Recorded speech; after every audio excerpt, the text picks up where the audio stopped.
Hi guys, আমরা তোমাকে দেখাচ্ছি। কে কমেন্ট কি এডিটি হবে? যারা কমেন্ট নাই ভালোভাবে দাও জানা ভাই। এটা ফাইলামে কি আগে ছোট রাফসান দা ছোট ভাই। কিন্তু আমার শুরুতেই মনে করেন যে পাওয়ারফুল এটা দেয়। হ্যাঁ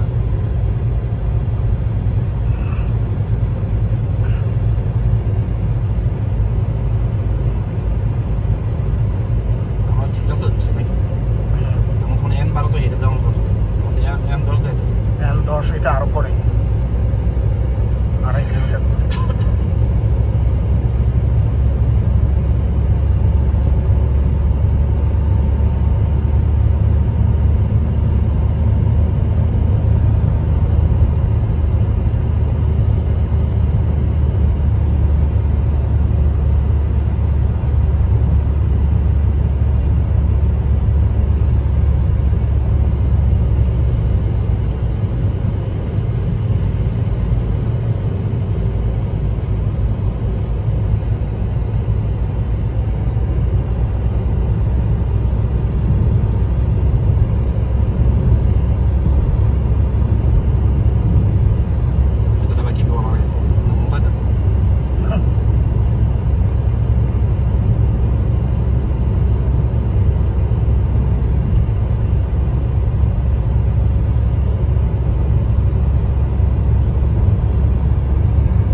সামনে আর কি ওই যে গাড়িগুলো বেরোচ্ছে দেখছো?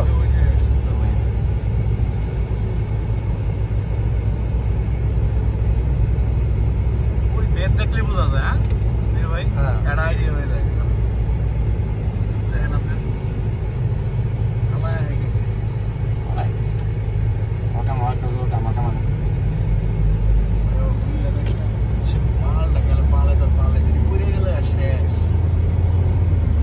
বানছি কেমন দেখছেন? কোনো সিস্টেম আছে? সিস্টেম নাই।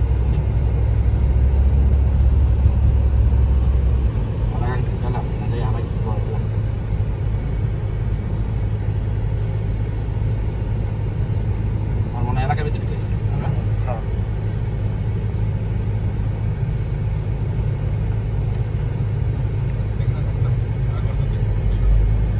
একেবারে বড় মানে চোখের সামনে পাহাড়ের ভিতর সবকিছু ভাই, বুঝছেন? বাসাগুলি দেখলেন না, এই বাসাগুলি সব পাহাড়ের টিলার মধ্যে। পাশে হলো আপনার অস্ট্রিয়া আর ওই পাশে হলো আলমন্ড বর্ডার। মানে কি যে একটা, মানে আমি খালি মানে আমি বলতাম যে বই খাতার মধ্যে যে লেখছে বাংলার খুব কাব্যিকরা যে বাংলা চির সবুজ, আমি কই ওরা সবচেয়ে মিথ্যা বলে। ওখানে যাওয়ার পরে মনে হয়েছে সবুজ কি জিনিস আর সৌন্দর্য কি জিনিস, মানে রয়ে গেছে।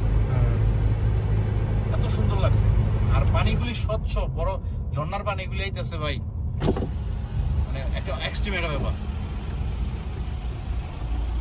তাহলে সুইজারল্যান্ডের গ্রামগুলো চিন্তা করে দেখো। ওই সুইজও আছে ওই দিক দিয়ে, বুঝছেন, মানে ওদিকে সুইজও যেতে হবে না, সেই গ্রাম ভাই এত সুন্দর। আর পাহাড়ি ওখানে কোনো গাড়ি ছাড়া কেউই নেই, মুভমেন্ট নেই। আর কমিউনিকেশন নর্মাল মানুষের জন্য গাড়ি যাদের নেই, এরা হইলো আপনার এই বাস, পাবলিক বাস, ওইটা মান্থলি করে নেয়। আবার হাইটে যখন লাগবে ধরেন 2-4 কিলোমিটার করে বাসা থেকে আপনার বাসের স্টপেজ ধরতে গেলে। আর রাস্তাগুলি সব এরকম, যে পাহাড়ের দিয়ে না